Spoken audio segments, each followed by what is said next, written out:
বাংলাদেশের নির্বাচন নিয়ে যখন মানুষের কাছে সেখানে আবেদন না করে মোদির কাছে যেখানে আবেদন করে সেখানে আমাদের সার্বভৌমত্বটি প্রশ্নবিদ্ধ হয়।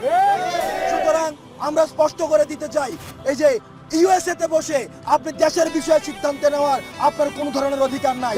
আপনাদের নৌকা অনেক আগে ফুটা হয়ে গিয়েছে, আপনাদের বইটা দিয়ে নৌকার পাটাতন আপনাদের নাই। সুতরাং বইটা খুঁজে লাভ নাই, মুদির বইটা দিয়ে বাংলাদেশের নৌকা চালাবেন এই আশা আপনারা আর করেন না। গতবারের ফ্যাসিস্ট আওয়ামী লীগ সরকার ভারতকে এক ধরনের হিস্সা দিয়ে বাংলাদেশে তারা গভর্নমেন্ট প্রতিষ্ঠিত করেছে, যেটি আমরা দেখেছি জয়ের বক্তব্যে স্পষ্ট হয়।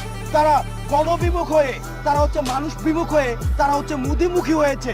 অর্থাৎ তারা মানুষ থেকে মুখ ফুরিয়ে তারা মুদির উপরে নির্ভর করছে তারা ক্ষমতায় আসার জন্য। এই কারণে আমরা ওয়াজেদকে শুনতে পাই, আমরা দেখছি যে সজীব ওয়াজেদ বলছে যে উনি মুদিকে